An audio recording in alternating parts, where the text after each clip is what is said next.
Yeah, so let me start off with what isn't burnout. I Okay. mean, that's usually cap everything off, play in the sandbox, right? Yeah. So what isn't burnout is acute stress. I ran, like I said, an equivalent of an emergency room for IT, right? So my job is systems goes down, the call center's on fire, we're bleeding out like tens, if not $15,000 an hour. Fix it. So nervous with my eyebrow. And it didn't help at that point that I was checked off the boxes, paid really well, got the job. I was like an engineer, parents were really proud and all of that stuff. Long-term relationship, thought I was going to get married. And then you're so checked out of the relationship. And so I was like, wow, my relationships went to zero, career is like dying. I'm just life support here. And so life became life support, call it that way. And eventually, once we got acquired, I had a full-blown like, who am I? Why am I doing this? What's the purpose? Founded in 2017, StartWell is Toronto's independent hub for innovators to collaborate. Our podcasts relate perspectives from the world's most diverse urban population to reflect unique insights into global business, media, and culture.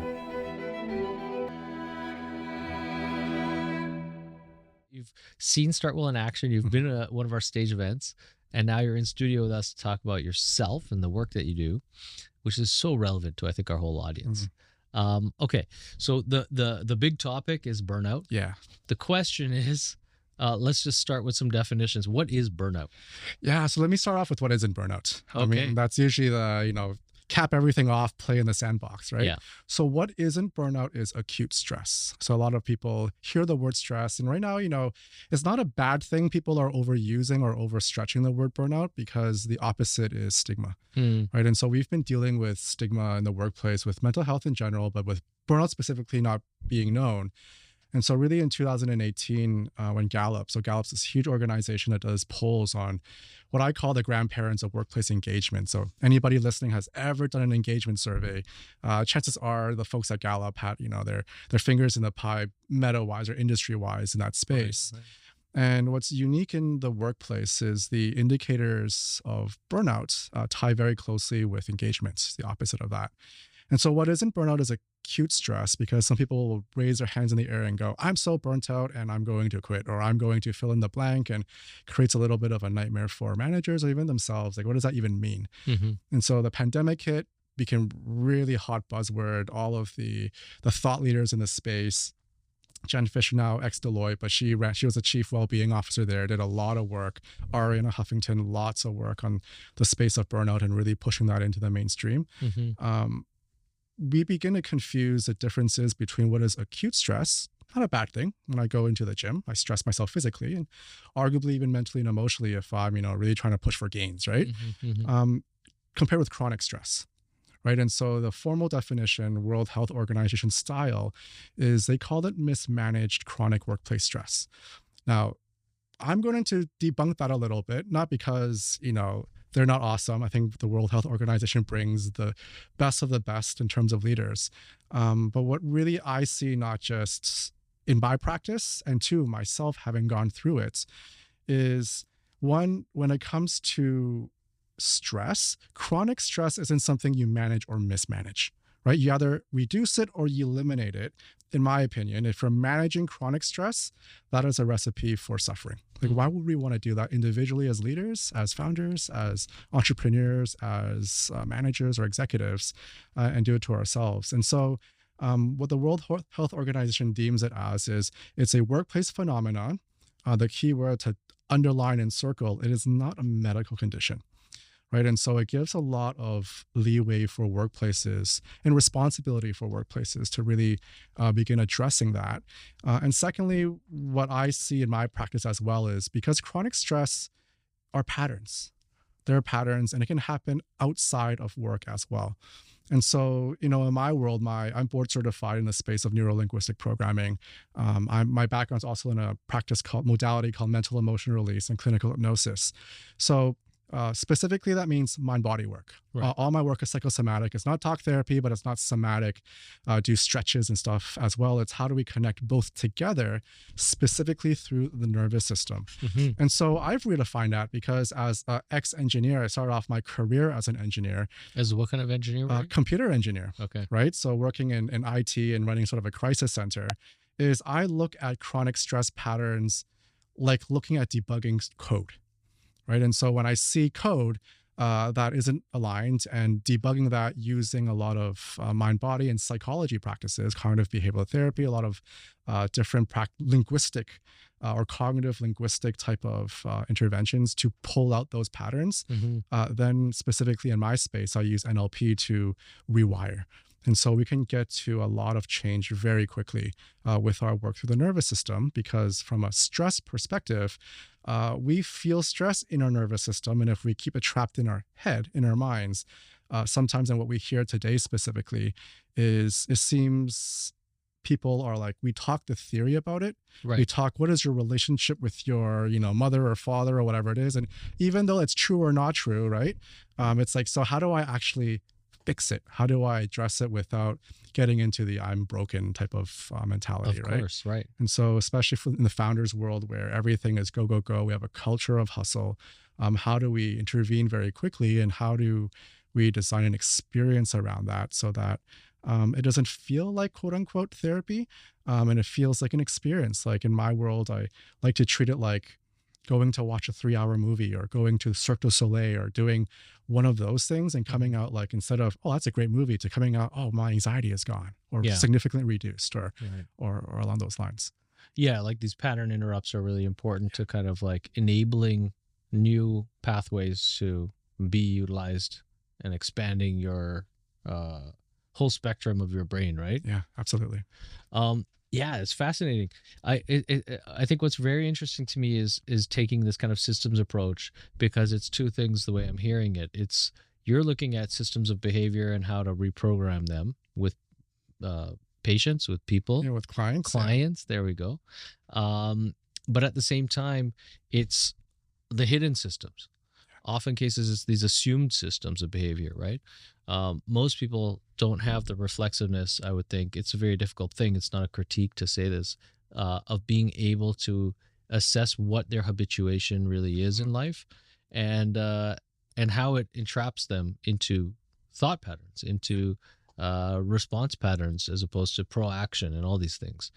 So yeah, it does take experiences to be able to kind of like offer the brain new opportunity that may not be frontal lobe, right? Is this kind of part of it? Yeah. So when we're in stress, we lose a lot of the executive function. So we want to use that, right? So as executive, not just the executive function to make good decisions, but all of the, and I love this, is I get invited to a lot of these like panels and chats about using emotional states like passion and curiosity and creativity, and even words like innovation. So if you're in chronic stress, like, I never forget acute stress, but if you're always in chronic, you move into an environment that isn't conducive to, and sometimes this gets floated along called thriving, right? You're being at your best. And I guess if you want to use a more scientific meets like procedural way, is what we call polyvagal leadership. Right? So we hear things like servant leadership and all these different type of leadership styles. And sort of one that's coming out is looking at our nervous system. And this is a really big one from a systemic into the individual side as well, is because when it comes to burnout, a lot of us confuse, like, we see burnout as a workplace issue. Hence, WHO does all that work in the 90s, very well studied in terms of things from work overload and lack of autonomy and poor communication and misaligned values and all these things that are very clear cut in terms of what we know from a cultural and environmental lens, right, that cause it. And at the same time, it is our nervous system that feels it. Right. So it's not like, oh, now we're going into quote unquote chronic stress, which means it's patterned inside, it's habituated. If we leave the environment, that habit keeps going. Right. So sometimes what happens is hands up in the air, I'm burnt out, I leave. We do a little bit of your own respite, my sabbatical, whatever it is. Then you might go into another environment, which is perfectly fine. And then you bring in all of those thoughts and behaviors, usually at the deepest level are the things like, and founders are probably like hands up in the air, like, I'm not enough. I have to prove myself all the time. And so you're always proving your worth and doing things that we don't consciously, or not very aware of it. But from a behavioral lens, we're doing it. It's programming and we can't stop. And so from a mindset or mental perspective, it's compulsive. when we go to a talk therapist or doing things like cognitive behavioral therapy, gold standard for a lot of therapy work. Yeah. Sometimes the challenge is, great, now I know. So I get a lot of referrals from talk therapists for my NLP work to do sort of that adjustment to say, now that I know, I behave this way to cause a stressful situation and all the behaviors that cascade into not great things for my teammates, my company, my goals, whatever, I can't stop, right? And so if we're trying to say, hey, let's find a reframe or another behavior to sort of sidestep that takes willpower. Right. And so when we're going through chronic stress, especially late stages of burnout, what happens is we don't even have the willpower to be able to interrupt our own patterns and do a separate behavior. Guess what? We feel guilt-ridden. Oh my gosh, I knew I was supposed to do my yoga class, supposed to journal, supposed to self-care, supposed to do A, B, C, D, E, F, G. And now it feels like there's an undercurrent of stress, chronic stress, these patterns that just get worse and worse and worse and worse. And how I like to call it is the point of no return. Everybody is different. Everybody's resilient in different ways. Yeah. And then what I call mid to late stage burnout is when the undercurrent is large enough that you just sort of like, I feel helpless. There's nothing I can do. Right. Now I'm getting panic attacks. Now I'm getting sleep issues. Now I'm getting all these challenges, especially for founders, or the burdens and the responsibilities on my shoulders feel so huge. Sure. I can't stop. What do I do? Yeah. Yeah. And what do you think are the common kind of, or what have you seen as the common red flags or white flags, let's say, that people raise? At what point do people typically, is it like, at what point are people coming to you, have they kind of realized that there are problems that can potentially be solved, or otherwise that they're dire to find solutions for? Yeah. So what I'll say is I'll start off with what most of us understand, goes into the definition and what sort of really is on the underlying programming that seems to come together. So I call this the 5 paths of burnout. And this isn't specifically a individual path that you walk. It's all of the above. It can be any of those. So the first one is sort of intuitive, and that's fatigue and exhaustion. Yeah. Someone comes in, I'm burned out. Let's unpack that. What does that mean to you? Yeah. First one tired is all the time. Yeah. Metaphorically, it's the flame inside you, not motivated. Yeah. And so it's not just a physical tired, like I need a vacation from vacation. It's that emotional fatigue and exhaustion. Yep. That when I get out of bed, I just, the undertow, that pattern is just crushing, right? It's soul crushing. Right. And so obviously it goes as a spectrum, like from, light fatigue all the way to exhaustion. And the next path is the complete opposite. So you would wonder, wow, burnout, one is a metaphor in itself. But two, it's like we call chronic worry and high anxiety, right? So this is and I'm talking compulsive, right? This is I'm at night, that phone rings, I always need to check it. I'm always worrying it's going to affect your sleep and all these different things. Sure.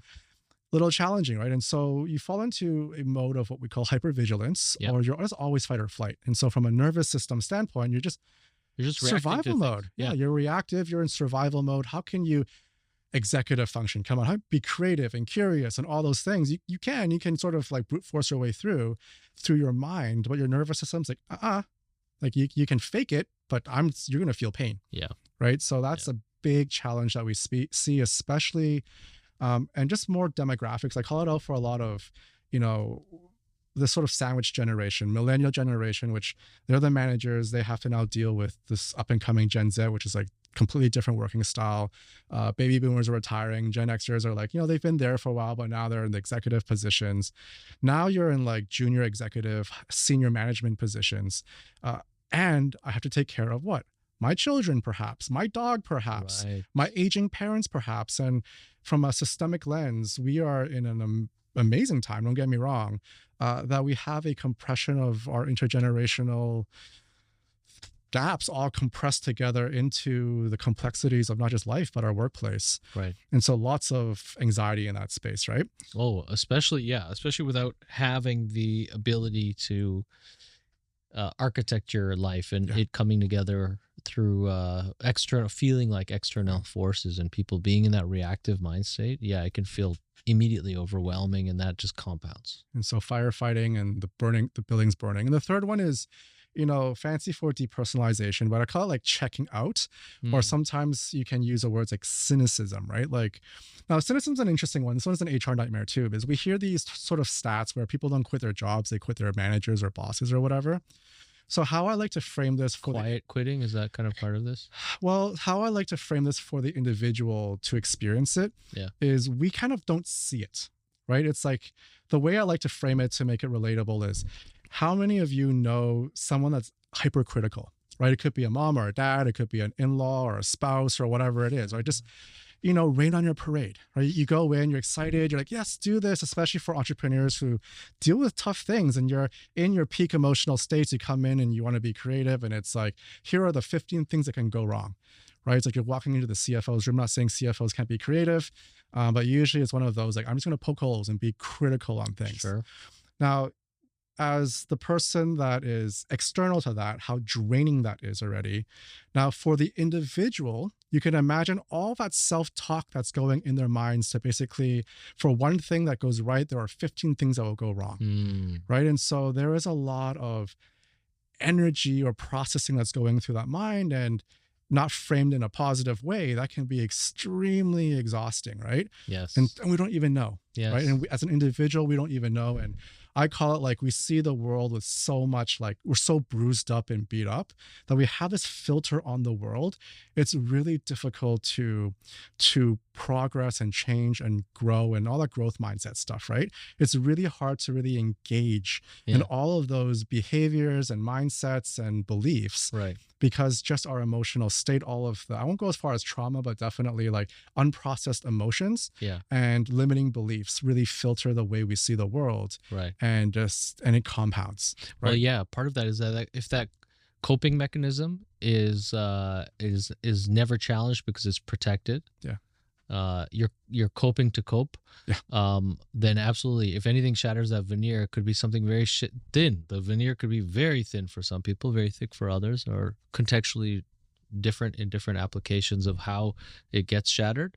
Absolutely. One little comment about something you did wrong. Go unhinge, unravel. Yeah, absolutely. Okay, so that's the third one. Yeah. Fourth one, this one is given in workplace, very specific in workplace. They call it low performance efficacy, right? So this is the one where you catch you on performance review. So we talked about performance evaluations and reviews in the last StartWell conversation in person that Friday, right? Yeah. And so, it's an interesting one because managers aren't even trained to look at that, and they just see it, right? As, hey, how can I have the conversation knowing that perhaps there are some mental, emotional, you can call it challenges or issues or things. I won't even go as far as burnout, but as far as that we might want to unpack to tie to performance, right? So this is a really big one. We're going to retreats later, but ties into performance.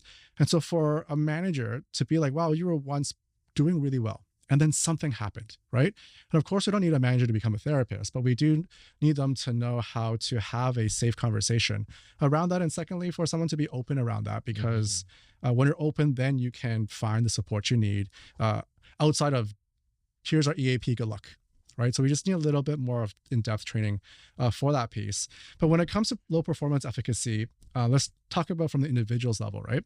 It's you can't be creative. Like you're sort of like, oh, like a writer will be like a writer's block, right? Or a coder is I'm blocked. I can't get into my flow states. I've lost my passion. You hear a lot of this coming in when you're unpacking this area, or even things like boredom. Like you're surprised you can burn out from bore out. It's one of those things, right?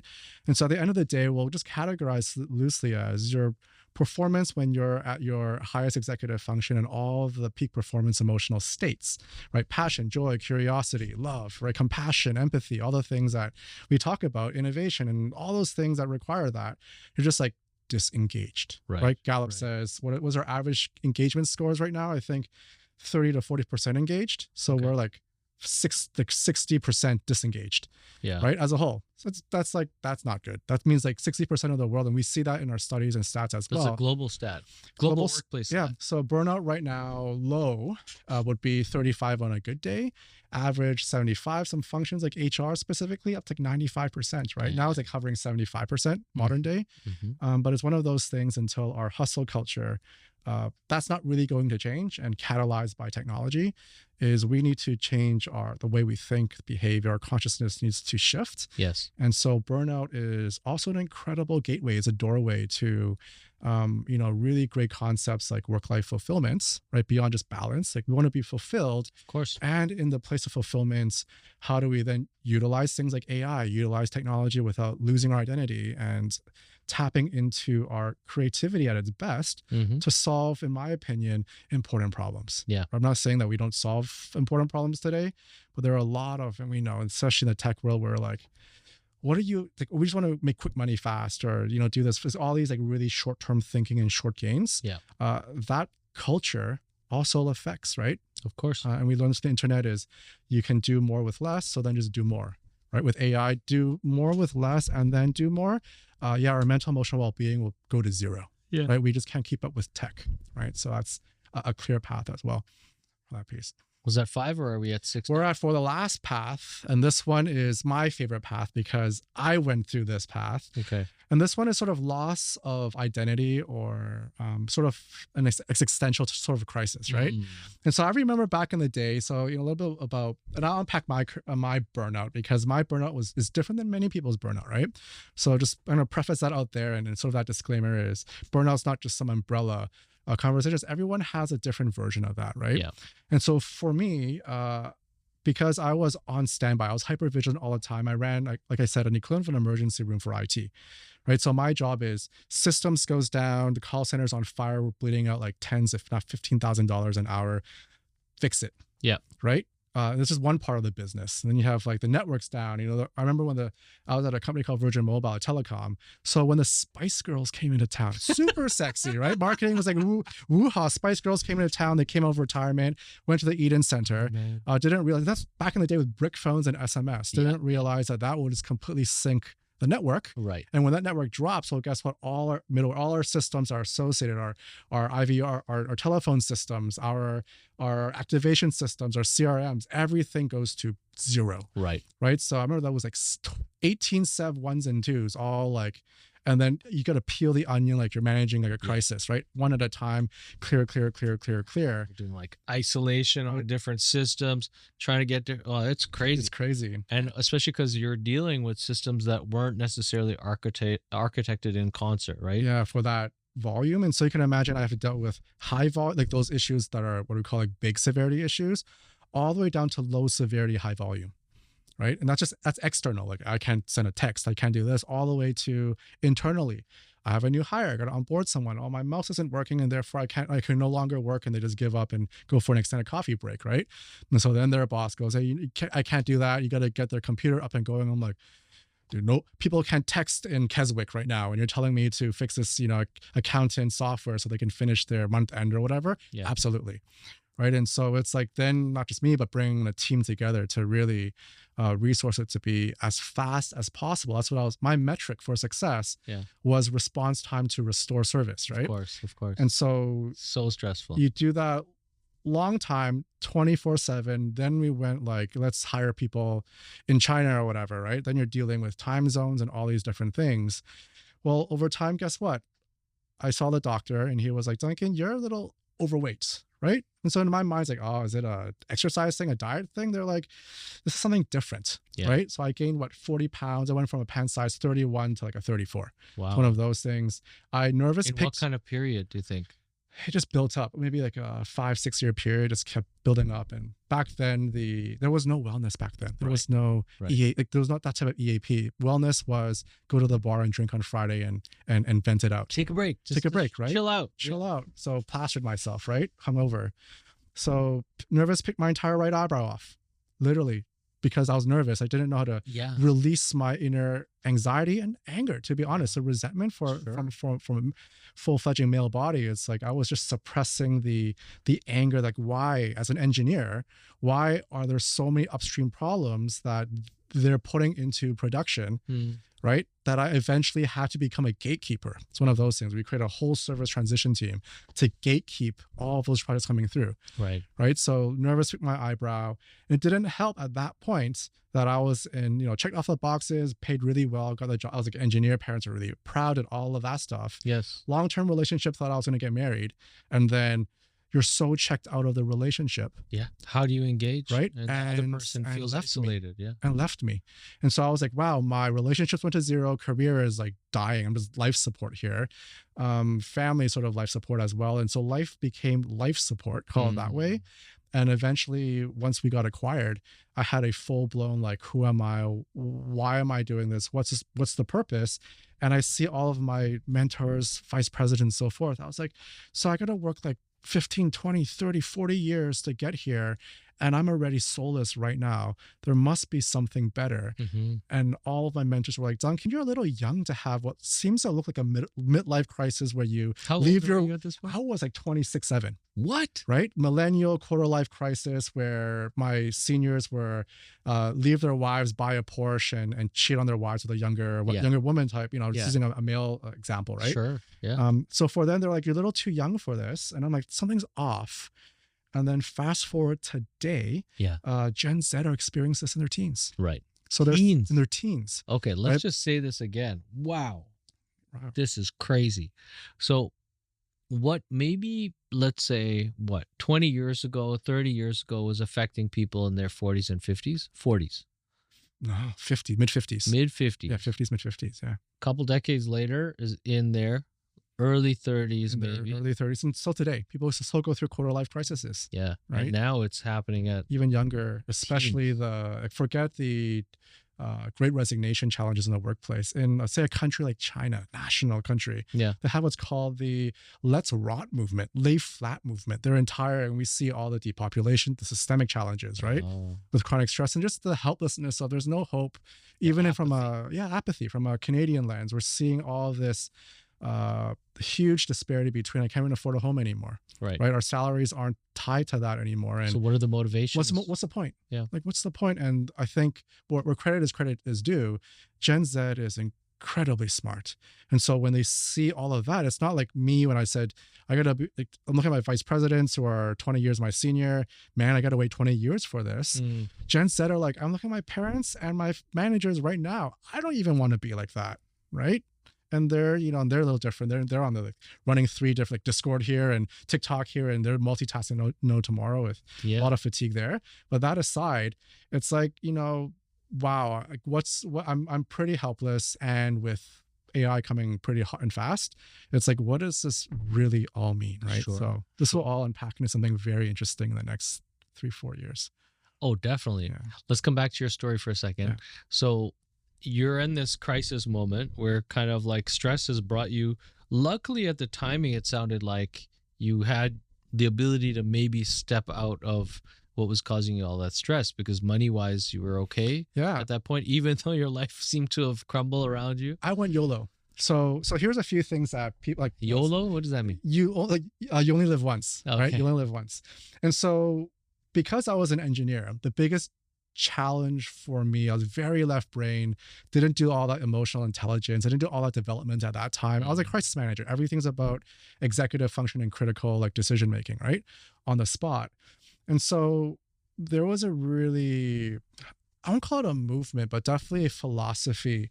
It was a movie and a book back then called Eat, Pray, Love with Julia Roberts. Of course. Yeah, right. It's like, it was iconic back in the day.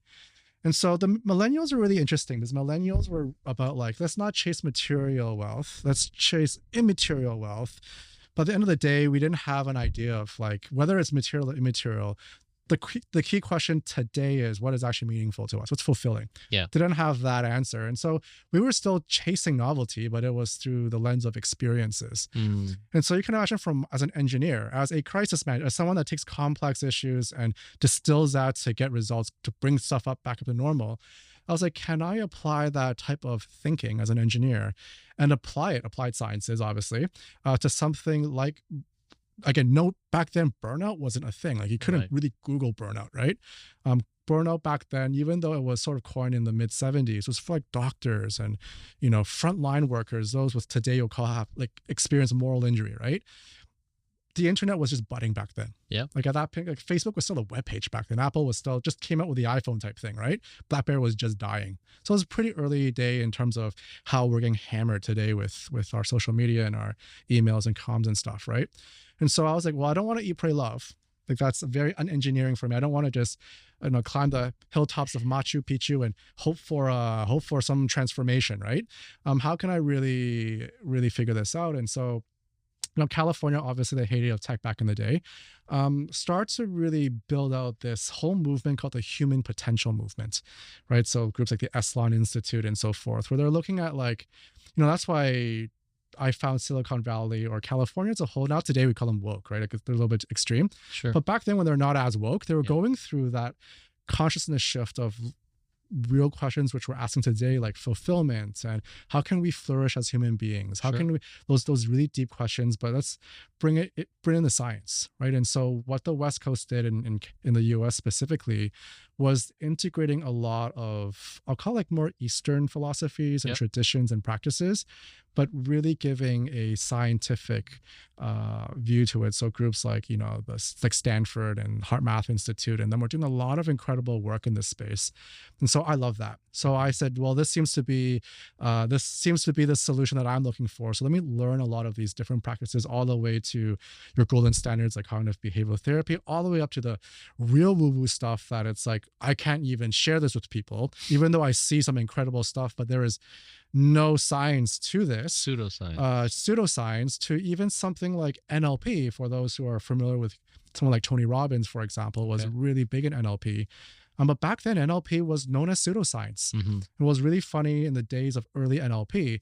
It was designed for medical practitioners. It wasn't designed for Tony Robbins and personal development and, using language to improve performance, right? Tony had to literally certainly not in Western culture. Yeah, right. And so obviously it got marketed in a way because we saw things as the self-development, personal development industry exploded in the 90s and 2000s. And so fantastic. That's why we love using words like habits, atomic habits by like James Clear and stuff. It's like we have so much really cool, we won't go as far as psychology, but definitely practices, and you can call it modality in its own merit, right? That helps us transition into better performance, for example.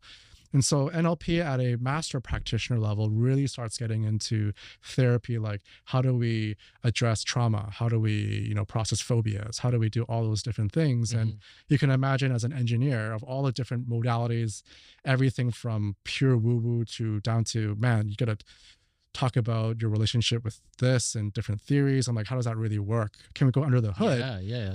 Personally, got excited by this, right? I found my sweet spot because I found those interventions. As an example, a phobia, we have a fast phobia technique, 45 minutes, right?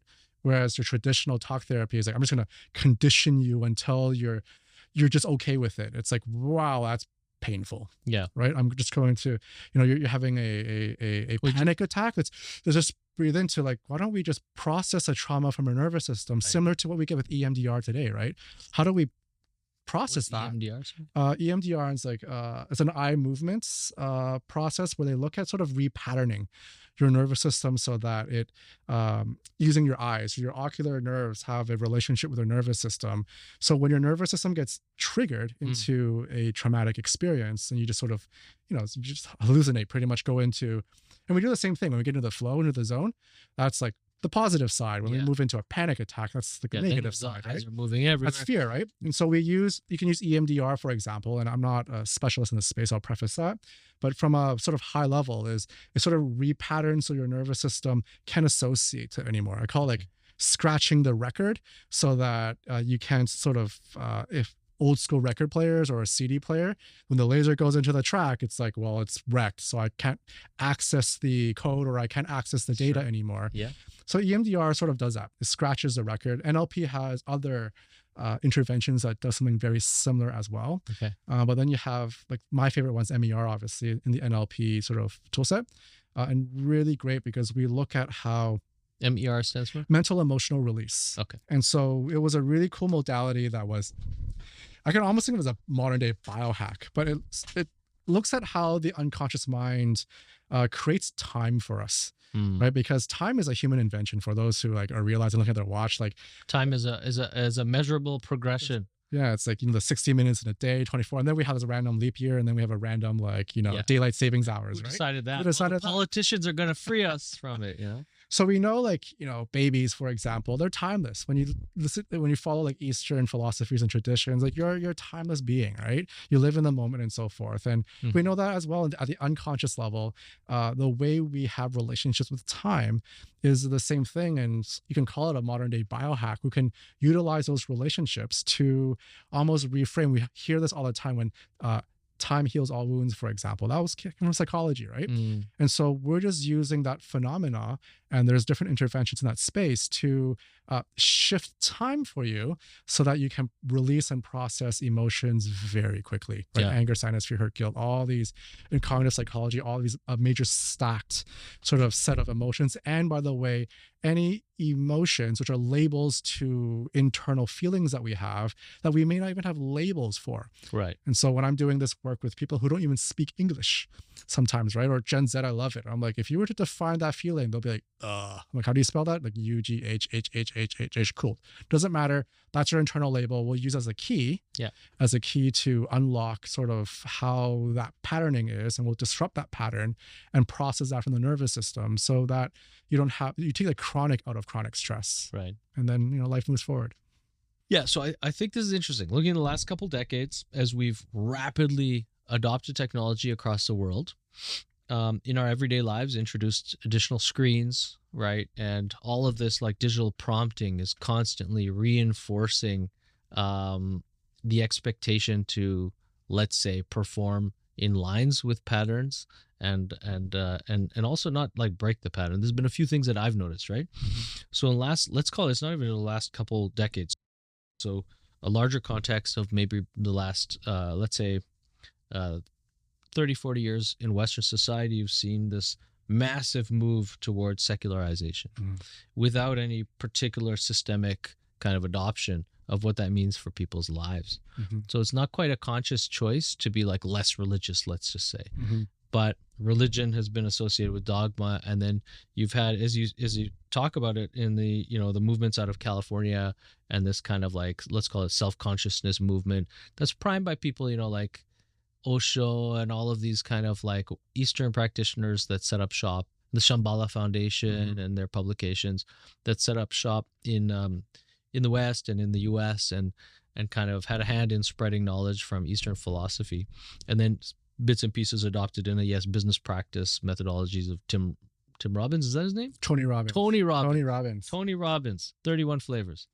That's Baskin Robbins. But yeah, like, so there's all this kind of movement happening that kind of both subconsciously perhaps pervades society, gives people a little sense of ability or a consciousness of their individual ability, yet without the direct pathway and the community-based access to systems of pursuing what individual paths to secular life looks like and spiritual fulfillment, which perhaps religion might have been a crutch for people if they moved away from it. But at the same time, that crutch offered patterns of behavior that weren't necessarily all bad. So it's been very interesting for me as a technologist to see secularization pushing the tech utopia mandate, and with the massive economies involved in the new tech ecosystem in North America and really the world.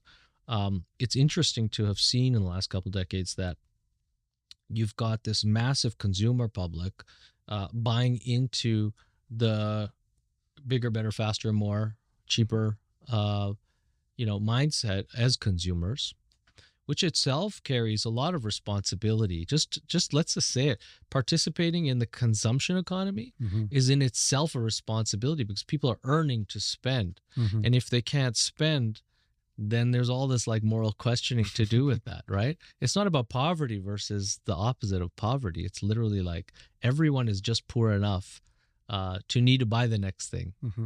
So there's that. But then also, I think there's been, in the false notion of the tech utopia, there's been this channeling of information, which now as we enter the AI era is fascinating to me, because you know how Google has been delivering somewhat subjective responses to people, right, for decades. The idea that once a cookie has identified you on the internet, then you can be advertised against. And as the data about your purchasing habits, your browsing habits, and everything gets a little bit more robust, the hope of these advertising platforms that we call social networks is really that the end user becomes this qualifiable identity that you can easily monetize, right? Because all of the whole architecture of the digital economy is based on advertising for the most part. I think it's very interesting that people don't necessarily unpack this reality as they participate in it. Because if you're thinking about all of the prompts that reinforce not just bad patterns of bad behavior, but feelings of like, anxiety, guilt, all of this stuff, I think they go hand in hand with this idea that like the new media landscape and the means by which the majority of youth are engaging with each other is all orchestrated around constructing very, very, very simplistic identities for people. Mm-hmm. And as now it moves away from the interface, moves away from search and into something that feels more personal, which is like AI, especially as personas get attached to AI, and it's less about ChatGPT prompting. And now it's like my friend Linda, who's a robot that sits next to me on the couch, and I talk to her and she's my friend, but really it's ChatGPT under the hood in Linda's brain.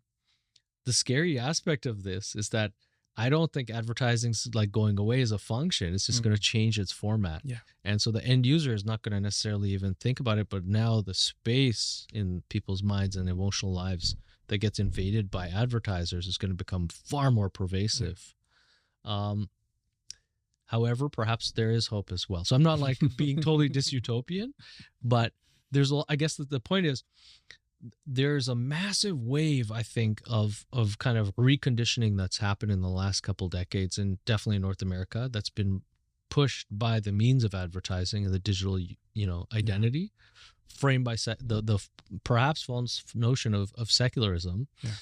Because also, I'll say this, as kind of an armchair theologian, is also that with I think the want to secularize reality, people have kind of misplaced icons, and they have misplaced faith, and a lot of the values that they want to entrust to systems have gone into the very systems that are corrupting their mind state, which I think is interesting. You look at like just societal icons that are like these, tech bros like Elon Musk, and he's the new Jesus. Or you look at rest in peace, the other old Jesus, Steve Jobs, and all these people that are like associated with either ridiculous, disgusting monetary wealth, or massive effect on society.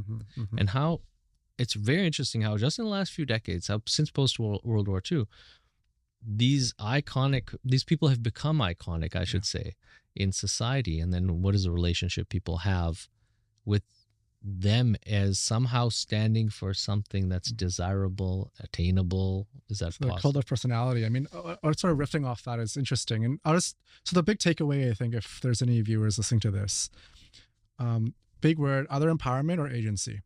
So the challenge is you can have a systems worldview of what we call the religious view, the dogma, right? Like I need a Bible, I need a Quran, I need something to give me a framework or a philosophy of how to navigate life. Yeah. I mean, it's not a problem until it becomes a problem, right? So it's been good in the past, right? From a consciousness perspective, it's done us pretty well as a human species until we realize that, hey, this dogma thing, this guilt thing isn't really working for me, right?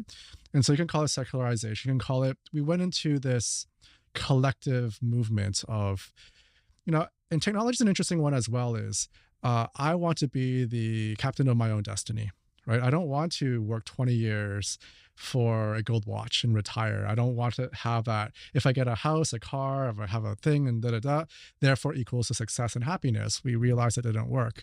And so consciously with technology, we have been shifting to the point. And I love using this as more of a. Did we realize though? We didn't. So this comes down to we lose agency. And where as a technologist, where I sort of lost, I wouldn't go as far as losing faith in technology as an ex-engineer. And broadly speaking, we call it transhumanism, right? It's this idea that when technology becomes an extension of us, but the difference is it's controlling us versus it's enabling us to be our best selves. And so from a lens of agency, which is one of the really important things we need when it comes to flourishing as human beings, versus we lose agency. By agency, you mean like the power of self-determination? Of just a control of yourself, Okay. right? If my phone is get to work, doing that. And when I say like, even looking at that, sometimes we know consciously that I don't want to work. I'm tired. I want to go to sleep. But it's like, I can't help it. I'm bringing up my laptop. I'm opening my email or opening up my Slack or whatever it is. Right. Right. So this is just, and how I like to look at why it's become such a problem for us versus 20, 30 years ago, where it's not saying that where we're going through right now is a bad thing, is our operating system hasn't been upgraded. Yes. And so I look at data. So if you look at like back then, it's like, I remember floppy disks were like a few megs to like, then you went into like gigabytes and petabytes, terabytes and petabytes. And now it's like, now if you look at sort of like how data's expanded, every single transaction that is a byte of information can be a thought, a behavior, something that's happening. And all the data, including AI, that's now requires a nuclear power plant to hold, right? All of that is energy, or physical energy to power that, but human energy in which we make decisions and behaviors and transactions and things to move through our life. Yes. And now sort of, if you look at Elon Musk's whole Neuralink challenge, right? It's like he's almost saying our human brains can't even catch up. So I'm going to put a microchip in there, right? So we fall into, and it's not new, this is in science fiction. This is like the Dune story, right? Yeah. Where AI took over the world and they had to rid of it and become like super conscious with like sniffing gold powder or whatever they were doing, right? In that story. And so it's not new in science fiction, but we're seeing science fiction become fiction today, not realizing that we've lost agency. We've lost agency to advertisers. We've lost agency to my boss. We've lost agency to how TikTok sways how I see the world, right? When, Trump does his love, like he's just very noisy, right? But it makes for really, really great news cycles, right? He's really, really good at utilizing that to capture our attention. And it's, again, not my words, but we call this the attention economy. Right. And it's just sucked our minds dry to the point where I would counter argue, where people are saying that, oh, we have this prevalent explosion of ADHD. So I was like, there's that. Is it a neurological, like a neurodiversity thing? Or in my world, where I talk about patterns and conditioning, is we have an entire generation that hasn't seen non-digital before. And so they've just been wired for, again, if you were to map thoughts to data expansion and growth, right? That's the level of processing your mind needs to go through. And back then, my stepfather, he was a doctor, right? I mean, I remember back in the day where he got a pager and he had to go into the hospital, whatever it is. He gets like a page, in the middle of the night, whatever it is. And it was challenging for him already, watching him growing up as a kid. Now it's like the paging that we get, it's like from TikTok, from this, from that, from our email, from our parents, from this and that. And, oh my gosh, I had to hide in my WhatsApp, right? So people don't even know that I'm online or whatever, just to protect myself from everything that's trying to grab my attention. Man, my wife gets so mad at me because I never pick up my phone. Where are you? I don't pick up my phone. If there's like super emergency, like I see 5 phone calls from the same person, I'm like picking it up. But I have to have my like I always tell people, something I'm constantly meditating on is the possibility of returning to my experience of the 90s as a lifestyle choice. And that's not some like, I'm going to wear Jordache jeans and some like, fanny pack and grow a mustache thing, but like all the kids out there in the streets. But more like I remember, in the early days of the internet, right? Like I would literally take a big 286 or a 486 then later, big clunky tower of a computer with a CRT monitor and all the peripherals, load it in the car and drive across town in Nairobi to the industrial area to my dad's office to plug it into his phone line to get my emails, download them, bring them back home, spend a couple days working through them and go back again. But that was brilliant because you savor. And I think this is about moving from that like on demand feast or famine flight, or, fight or flight, into a kind of a controlled proaction mode. And it takes a lot of agency to be able to kind of determine how you want to live this digital life. Yeah. And it's so funny, but sometimes I hear all this, like Eastern traditions obviously, promote very heavily mindfulness. And sometimes with go all the way to its biohacking, whatever it is.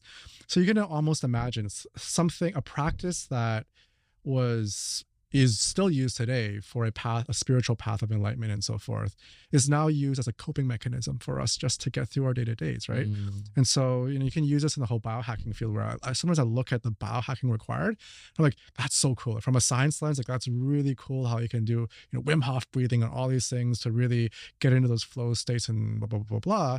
But then again, back to agency is, well, you're only doing that in reaction to the life outside you, literally like a puppet master controlling your thoughts, your day-to-day lives and behaviors and things, where, again, it's not a bad thing, is what I call like a window to new opportunity.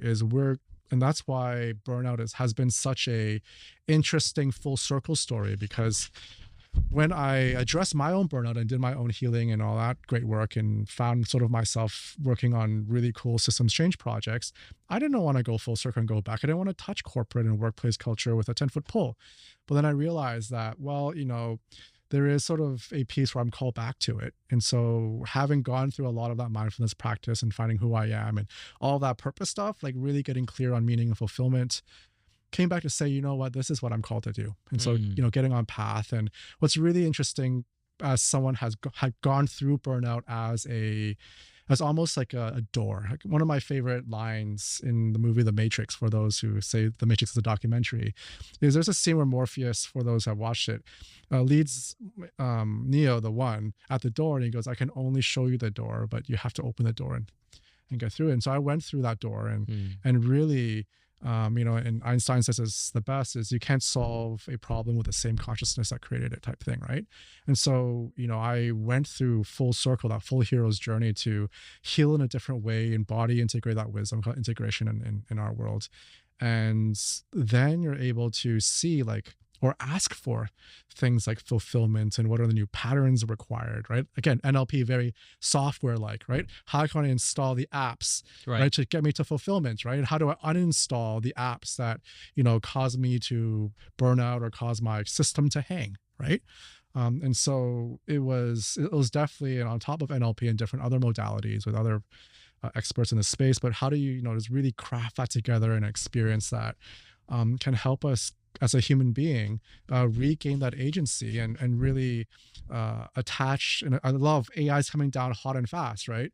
Is really going to be a forcing factor for us to get to clarity around how to be better humans, right? Not better machines, right? I mean, we're done through the Industrial Revolution, the fourth Industrial Revolution, which the WEF is all into today. There is no fifth. The fifth Industrial Revolution is the human revolution. That's sort of my hot take, right? So I'm optimistic that we either find ourselves or we're going to pile ourselves into the end of humanity, like the full extreme, right? Just from, again, the patterns of how we're sort of accelerating our own demise or a breakthrough to something just completely fundamentally different. And from the lens of flourishing, from the lens of abundance, it's there. The maps are there. The tools are there. The frameworks are there. It's just a matter of what is going to be that point of change for us to, and loosely use the word awaken, right? We're going to go through another a period of awakening or renaissance, whatever you want to call it, for us to, I'm going to borrow Simon Sinek's literatures, we're going to double down as humans. Yeah. We're going to double down as humans. Well, hopefully. And I think a lot of this, of course, is a global phenomenon, and this is a humanistic condition that we're talking about, but certainly colored by where we sit in Toronto and in workplace culture. And Toronto has been very 9 to 5 for a long time. With the pandemic, those lines were blurred and it was just like full on work, but productivity, driven, where managers didn't necessarily know what productivity meant. And of course, burnout becomes this thing where, like, you stress the system enough and humans are not machines, right? Okay, so let's talk about your now career adoption of this stuff. Like, how did you kind of divine what you wanted to do in applying yourself to this purpose? Legitimately, when I was in my late 20s, quarter life crisis, very sharp around the edges. Entrepreneurship wasn't even a thing back then. Like, it was, I remember having my crisis and I was at Rotman and I was like, is there an MBA for change the world? Right? early days of Mars where you're doing these social finance pitches, and they asked me, Duncan, what's your exit strategy? And I was like, Nobel Peace Prize. Right. Like really rough around the edges. Clearly I was, living my life in a very different way. And so when I eventually left my job, I launched a nonprofit back then called Think Life, and I should have picked a better name, but definitely the philosophy around that was combining consciousness, thought, think, and phi, which is Fibonacci's sequence of the magic proportions.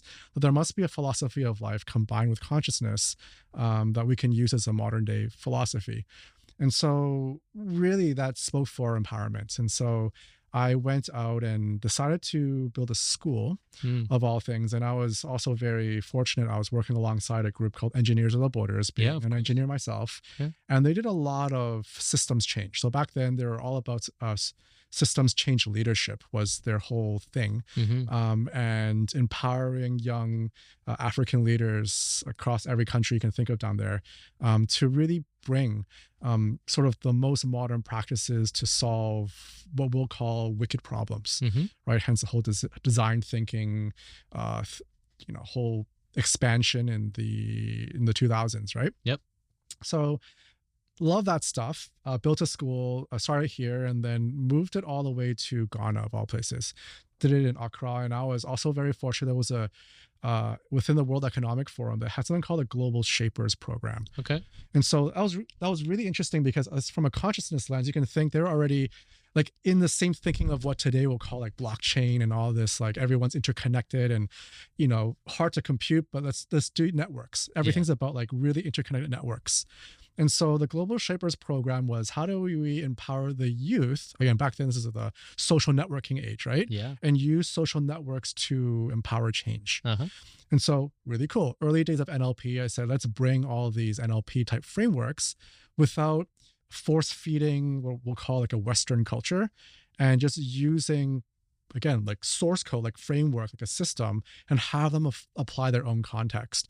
And so we were a school just outside of the capital city of Accra called Sunani. And again, I was leading the education pieces of it. We brought an executive director. We had brought on over 3,500 students to go through this program. Whoa. Amazing change. What grades? Youth. So they weren't even grades. So in during that time was very interesting was because, quote unquote, developing country, you would have the eldest child who, all eggs in one basket, would want them to go to higher education like we would take for granted here. But then you have 3 more kids because when you're in a sort of a developing country, you tend to have more kids, whereas the most developed countries like we are today, we're reversed. We don't even have kids anymore, right? Depopulation. And so the open thesis was, okay, great. We can have that one eldest child go into the system. We're going to disrupt the system and have those 3 kids learn new tools and techniques to be able to solve community issues, right? So not solve economic issues, but community issues. Again, early days of social entrepreneurship, all of the business model, canvas, lean startup, we were bringing all that new stuff from North America directly into that school. And so it was later known. So we brought in a few institutions. One was the UN, the UNDP was fantastic, the World Economic Forum, and the British Council. And they had, quote unquote, deemed us as the future of education for rural communities. So that was kind of cool. I mean, just, more accolades for the team on the ground to be able to fulfill all of that work.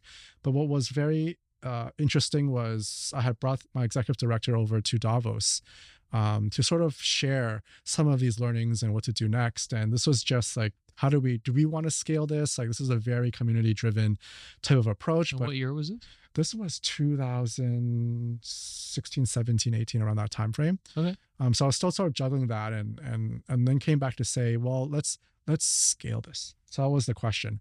Let's scale this. At the same time was when WEF came up with Schwab came up with the book, The Fourth Industrial Revolution, that was very clear as a mandate to say, back in the day for the Industrial Revolution, something like the printing press or the sow or whatever it was, just completely changed our economy of the world forever. But now it's not just one thing. We have like 14 different technologies, from AI to blockchain to robotics to you name it. And each of them are incredibly disruptive.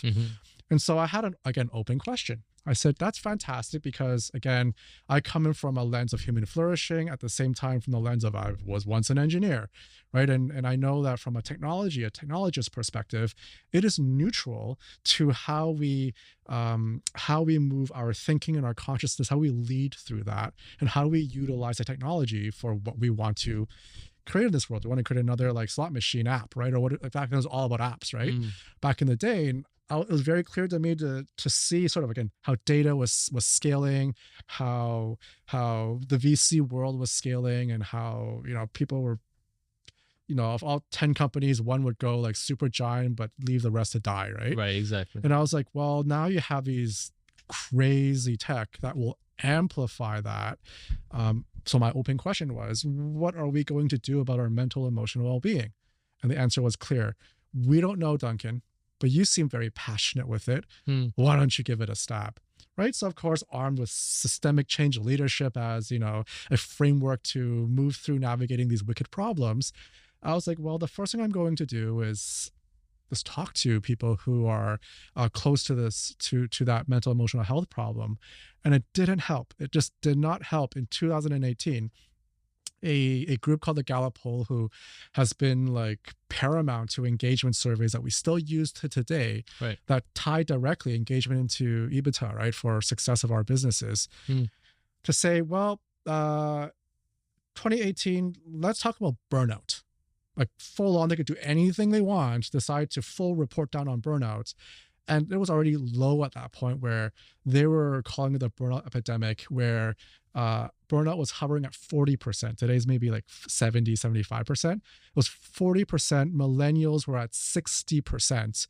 And they were already calling it a crisis. This is pre-pandemic. Right. So I was like, oh man, like literally in my mind is, if I decide to take the school to the next level, empower the next generation of youth to be able to navigate complex problems and solve things in that specific, using all these different frameworks, if they were going to go into the culture of work, they're just going to get chewed out, which is exactly what's happening today. So I'm like, well, I got to stop lead that. It's good. I put that in place to know that it exists. And a lot of people in the ecosystem are doing the same thing. But let's find the stopgap of like, where is this burnout thing happening? And we got to begin really integrating not just the future of ed, but the future of work. Right. And of course, for me, being back in the nonprofit space, was the future of philanthropy. And where is the collision space between all of those three things? And so I went out, I said, cool, let's do what systems change leaders do, and or even entrepreneurs in general do, is let's ask people about where the epicenter of the problems are. So I'll pick up the phone, CHROs, future of work, that type of stuff, especially the future of work people, right? So what are your thoughts on burnout? These reports are coming out and most people are like, what's burnout? Yeah. Right. Like, okay, let me, what is this thing? And long story short, they're like, well, the lowest hanging fruit to not fall into a liability issue. This is before even saying, do a lunch and learn or EAP. Well, let's just take a vacation. Yeah. So I had the opportunity back then, I lived in Liberty Village at that time. I was like, okay, do I open up a clinical practice at CAMH across the street, do something there? But again, as someone that is building schools and reinventing food banks and doing blockchain technology, initiatives and stuff like that, it's like, that's a little bit too dry for me. Maybe I need to be a little bit more socially innovative. And so I said, well, if we're finding the lowest point of resistance, what if I was to look at a solution, right, that combines this vacation process into something that, and finding modalities that fit a vacation type process that is a lot more than Eat, Pray, Love. I mean, that was my antithesis, right?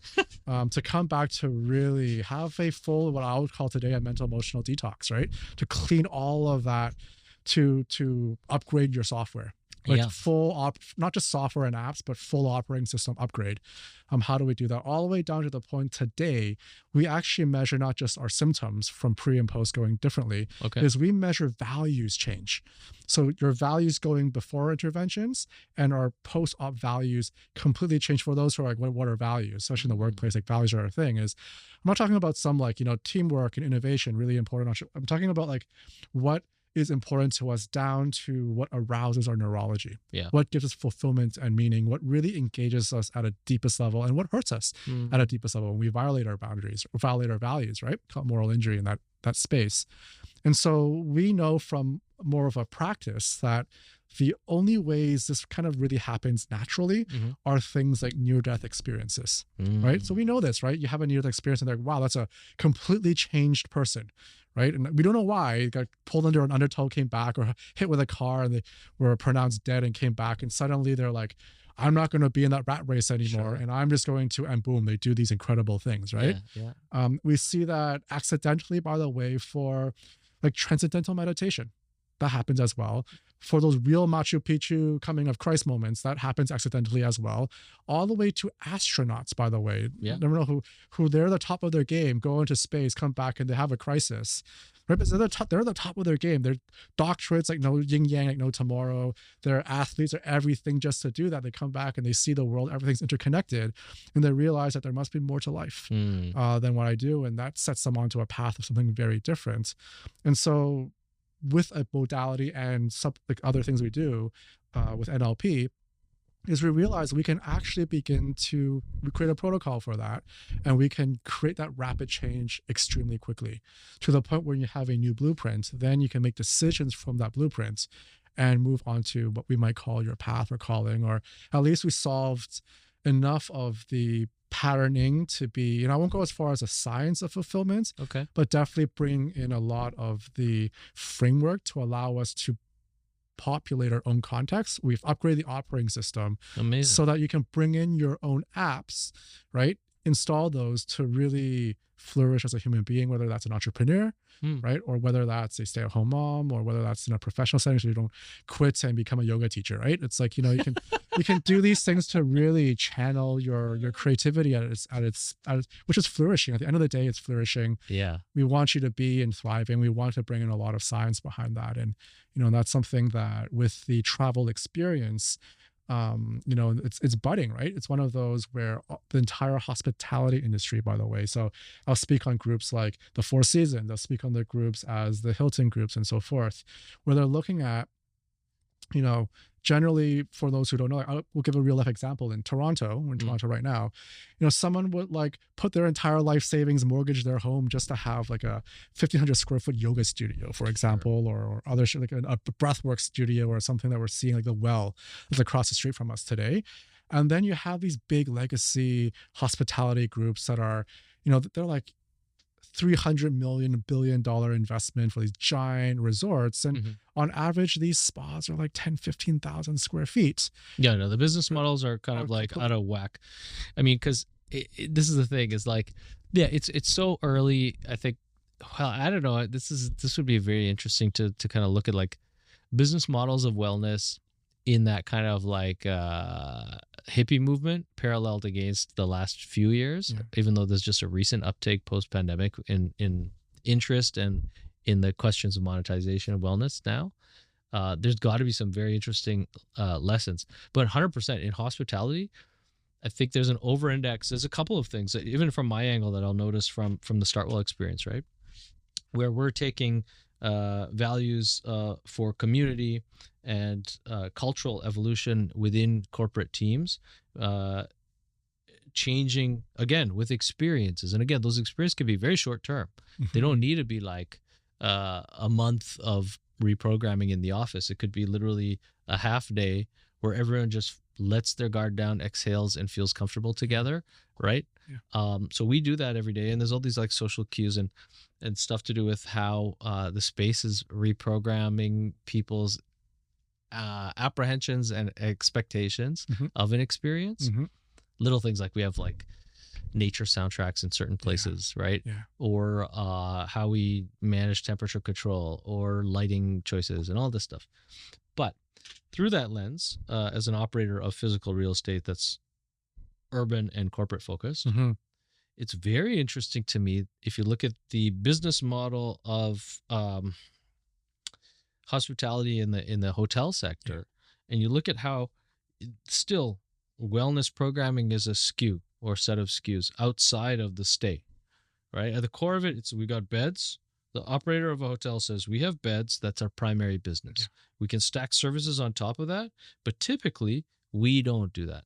So typically a hotel operator is going to outsource the operations for wellness to a third party. And they kind of assume that like it's a tenant almost, right? That's a value added service. And then only there are some kind of more full stack offerings. You see that in the beach destinations, right? And that's not local. This is interesting. I was in Portugal recently, and we went to a place that was, a resort, very different in how it's operated than, let's say, Cancun, but nonetheless, no matter where you are in the world, resorts exist. And I'm seeing this personally, this kind of want for operators to take on more responsibility for providing value for customers. Part of that is driven by competition and innovation in the industry. Part of it is also that I think real estate operators across the board, so even on the other side of the history of our brand, which was, co-working and innovating on office space, I've seen how the tenant profile, even in an office, right, is demanding more of the real estate. And real estate owners are now coming into the property management game a little bit and trying to own that piece, partly, again, save across the board because you've been burning for now a half decade. But part of it is also about realizing that the real estate has not been operated in a way that is conducive to the people using space. Utilization has gone down because people are looking for different things from real estate. And that's, again, on the vacation holiday side to the everyday workplace side. So there's a lot of potentiality right now for owners and operators of real estate to be able to say, well, space is just space. It's just space. It's not a place.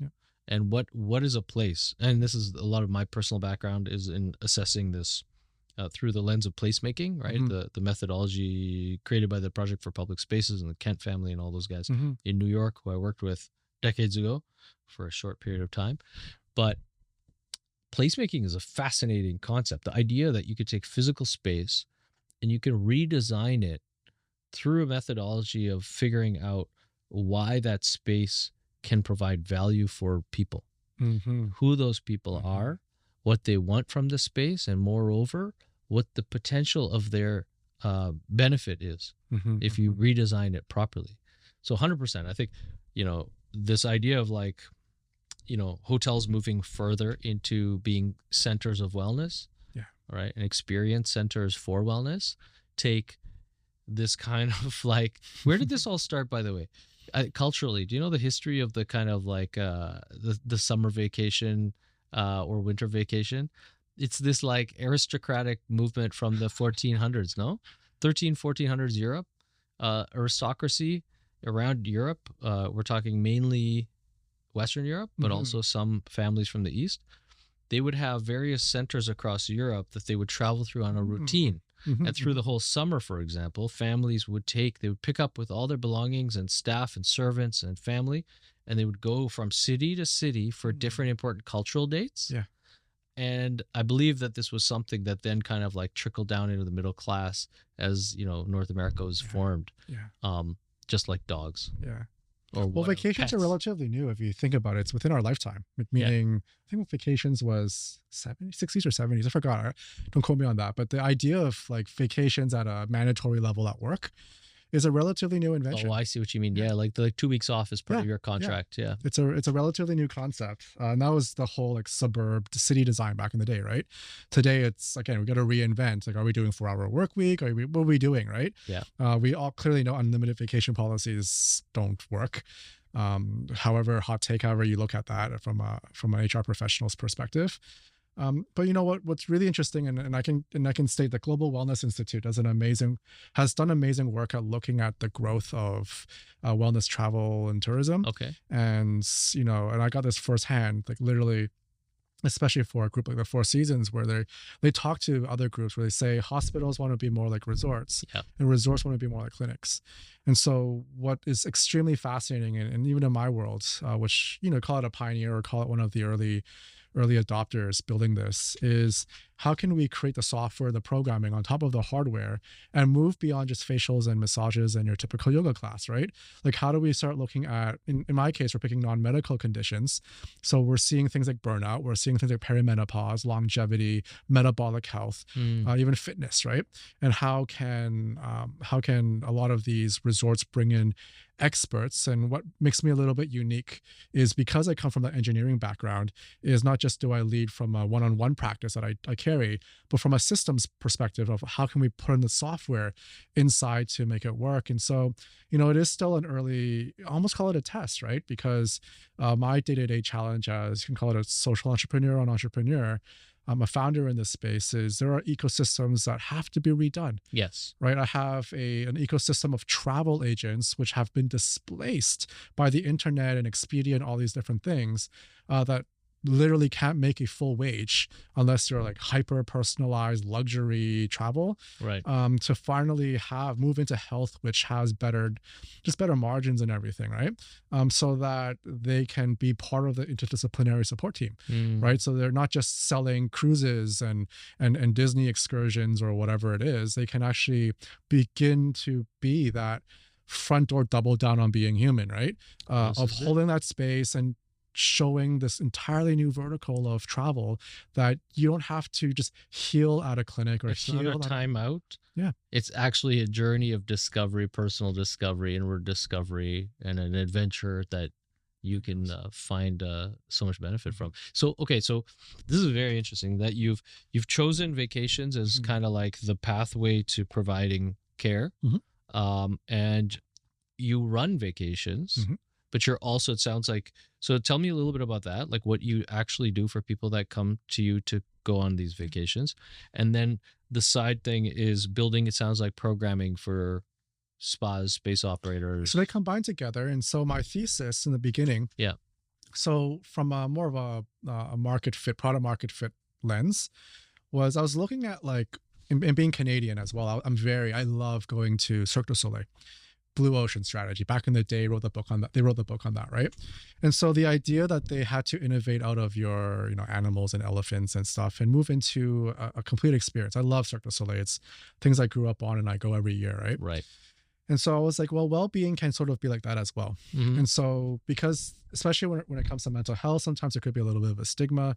How can we really design these amazing experiences, almost like a pilgrimage in a way, right? These amazing experiences, whether they're a few days long, week long, so forth, utilizing the hardware of these amazing resorts and even breaking the mold of, instead of a 10,000 square foot spa, let's use the entire resort, right? So for example, one of my clinics that I'm working with right now is housed within the Four Seasons in Los Cabos, Costa Palmas, and they're hosted on a UNESCO heritage site called the Aquarium of the Earth. And so it's like really getting creative. We're still in the progress of building it out. But this idea of how do we utilize the beach? How do we utilize all these different areas and bring in different modalities? Most of it being as best we can, as clinical as possible. Right. So we want to be evidence-based. We want to be able to measure pre and post, and have some flexibility of, because it is at the end of the day a wellness experience, that it can be mindfulness focused or wellness focused. In my case specifically, it's psychosomatic, mind-body focused to make it work. And so as a theme, just like how Cirque du Soleil has different themes, curios, all these different ideas. The Four Seasons one is actually themed Awaken. And so that's a multi-retreat experience that was modeled after the Four Seasons. They call the jet experience. So the jet experience, for those who didn't watch the White Lotus that came out, so that's multiple Four Seasons properties. So they came out with the jet experience, which those hotels in that all show Four Seasons, Four Seasons? Italy, Hawaii, that's and so interesting. Right? I didn't know that. So they made a huge marketing gamble to make that work, just because it's very dramatic, right? Like for those who don't watch the drama of the White Lotus, and so they've always had, so they bought, and same as other groups like Amon and so forth, but they've bought a jet, literally a private jet, Right, and they'll fly them to different resorts Yeah. doing those things. So the idea for a traveler to have a multi-journey experience is pretty innovative, right? And so we took that idea, their idea, and create a multi-journey experience that goes from everything from a reset that works well from a corporate standpoint, Mhm. all the way to the individual reset for full breakthrough, all the way down to reintegration as a group collective for Wow. what happens when you pull the rug. We call the astronaut effect, right? You pull the rug underneath them, and now you see now when all of your coping stuff is gone, you don't feel the anxiety, you don't feel the triggers. Your anger is gone. Someone that's gone through 20 years of anger management in 20 minutes can't feel anger anymore from those triggers, Mm. right? When someone has a trauma, even complex trauma, to realize that all that anxiety and fear and those triggers are gone and I can access it, but I live my life through that lens of my trauma. What do I do now? Yeah, who am I? Or who am I, right? And so our last experience brings together even things like cacao ceremonies, because this group's in Central America, so we bring them like a lot of Cool, that, man. those shamanic practices, so the cacao ceremonies and stuff to bring people together, and then use modern day like masterminding principles and things we learn in entrepreneurship to really connect people in a way where they're like, good, we all went through the similar story of chronic stress and burnout, whether it's in family, whether now we can come together to share resources and build a community around thriving, around what thriving looks like, even though we'll hit our hiccups.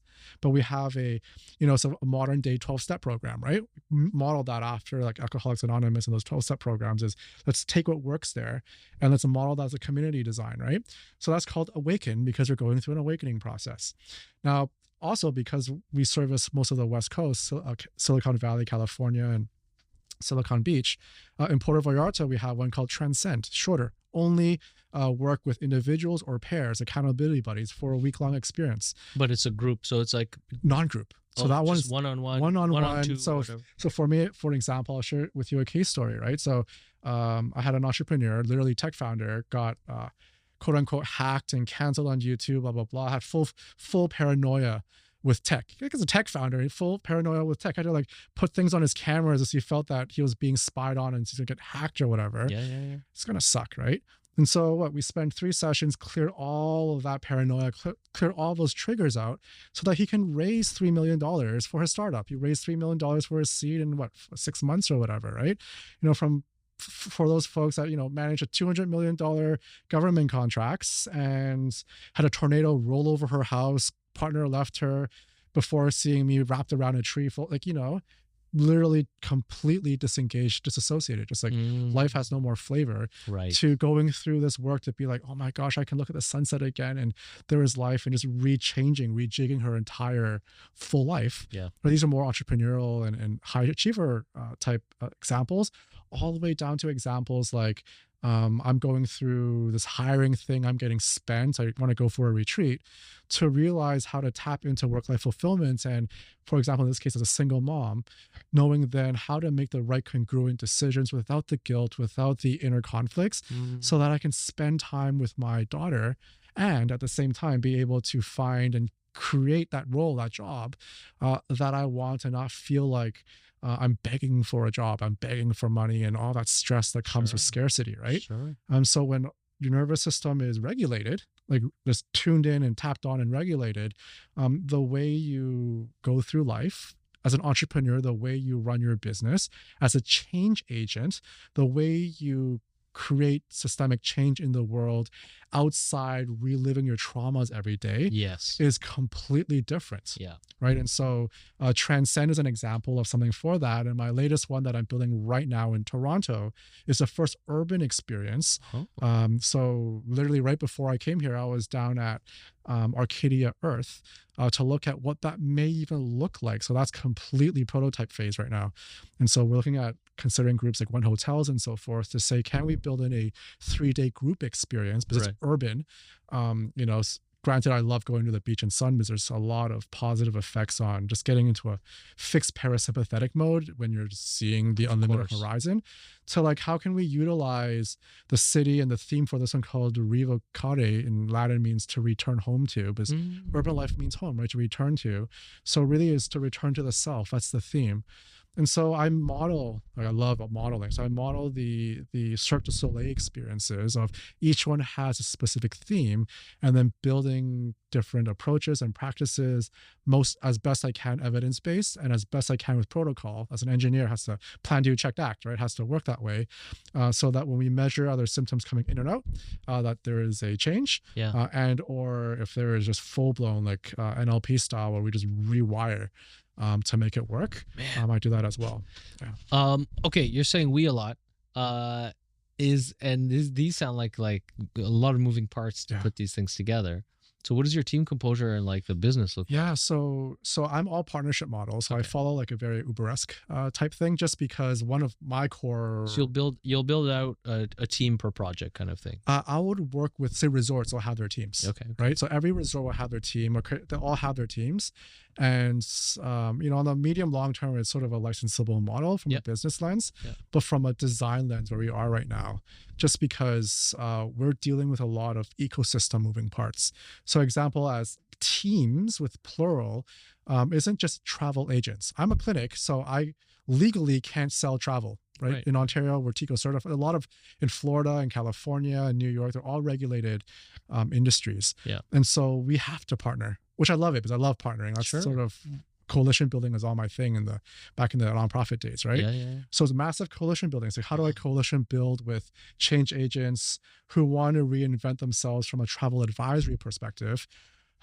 HRPA just came out, and shout out to Jody and Sachi. So they're super bold. For those who don't know the HRPA, they're sort of the Canadian or one of the regulating bodies for HR in Canada, North America, I guess, and SHRM down in the States. And so they're extremely bold to look and put burnout front and center in their last one. So in response to that one, we're now looking at activating HR leaders. So we have something called the Burnout Proof Culture Playbook that we're building out to look at how can we very quickly introduce through HR frameworks protocols that not just help prevent burnout, which I think is still important, but when burnout's hovering at 40 to 75%, you don't want to avoid burnout. You want to recover from it. Yeah. It's not like doing gym reps to get stronger. You're injured, right? Or you want to heal. And so while HR might say like, oh, prevention, we want to be more preventative, I think the real language they want to use isn't about prevention and recovery, is we want to tackle the upstream effects. Mm-hmm. And so you can still tackle the upstream effects, whether it's prevention or recovery. Mm-hmm. And so the goal is from here, and that's why polyvagal leadership, sort of new buzzword I'm throwing out there, but leading through the nervous system is so important. Hence why you mentioned how I'm designing my physical space with the software to help us regulate is the same thing, because what happens is when people come out of these retreats from a nervous system perspective, they no longer carry the triggers or the nervous system activation that comes from all the toxic quote unquote behavior and quote unquote culture that creates that. And so instead of some top-down approach and some policy or whatever it is, it's literally you sit in the team and it's like, I don't have to be an expert to tell my manager or whatever it is that, man, they're triggering everybody else, or they're causing these behaviors they're doing is coming from a very dysregulated place. Yeah. And then they have the tools now because they have to move forward to thrive, right? Yeah. So now they're like, hey, why don't we begin collective change, not through collective culture, which is still important, but let's create collective change through the collective nervous system. And so instead of being some sort of top down or bottom up approach, it is truly in a literal lens, an inside out approach, because burnout happens whether you're an executive, you're in a call center, whether you're in sales, whether you're a tech person or a tech bro, whatever it is, right? And so however that pops up like a weed, you literally address that and they themselves become catalysts for change, what I call well-being champions, and building out an entire framework to, again, fresh off the press, starting off with our first playbook called that came out from the HRPA that we're building, is called the sabbatical policy for burnout recovery. And so we want it to be as plug and play as possible, because we know that policy is designed from a CFO approved perspective, right? Knowing if they're about to literally quit during a performance evaluation into a performance improvement plan, or literally I really don't want to quit, but I have to because I'm struggling. Yeah. And to not have your HRPA or your manager be like, oh, well, just use your EAP, to be like, I've got something for this, and you're either going down to, say, in this case, Puerto Vallarta, or going down to Four Seasons and Cabo, and you will have the full experience. And so whether it's that is done for burnout or reinvention when AI starts to really come in hot and heavy, that you have managed exits that are done in a very humane way, right? And so there's a lot of really cool things from a well-being experience perspective that can really, really become practical in the future of work now. Nice. Awesome to hear all of this, and that you're really pursuing a lot. But it sounds like doing it with the scaffolding to make it sustainable. All coalition building. So everybody's their own self-leader to bring this together. So nice. For our viewers and our listeners that want to discover more about how they can kind of make use of your work, where do they find information and access to these awesome, experiences? So my website is burnoutrecoveryaccelerator.com. So you can find all that stuff workplace related. But I want to get some resources out there. So it's one of those things where you're hearing this, you're like, I want resources now. Yeah, please. Getburnoutrelief.com. I can do a StartWell promo code and swipe off that program. So you can get that all for free to help you to understand what is burnout, so the foundation work, to what is burnout personalized to you, and then create your own personalized recovery plan, and then tap into whether it's our resources or other resources to make it work. This is really important because learning this from therapists, by the way, is you don't want to sit there and talk about your relationship with your mom all day, right? Is you really want to get into there to be like, this is the exact patterns that I have issues with. And so whether it's a therapist or another modality or a practitioner, you can say, this is exactly what I want to work on, put in the intervention. Right. So you save all of that. And I say this out to therapists as well, saves a lot of time to try to troubleshoot this. Right. They'll sit there, weeklies, for every hour for the next 6 months, try to figure it out. We give you the skills we empower you to do that yourself. Right. So that's the first piece. The next piece, burnoutplaybook.com, is you'll get into what we call our workplace burnout proof guarantee. So sign your pledge for that, because the goal for this work for workplace leaders and founders out there, I'll shoot this out to you as well, is if you want to burnout proof your culture for your workplace, we know that prevention takes time. And so, yes, we know Deloitte did the study on, like 86 or 7% of executives believe their well-being is on par post-pandemic, but only 35% are trickling it down to real support. So we know there is a gap. So we're there to help close that gap. So the idea is to make sure that no one gets left behind because of burnout. That's what the pledge is all about. And then with this framework, open source, by the way, with HR practitioners, to move the dial. So our overall goal is to drop burnout below 10%. Wow. Those are big picture goals. So that's a resource there for you as well. And of course, my LinkedIn, I'm Duncan So. You can find me as the Burnout Interventionist.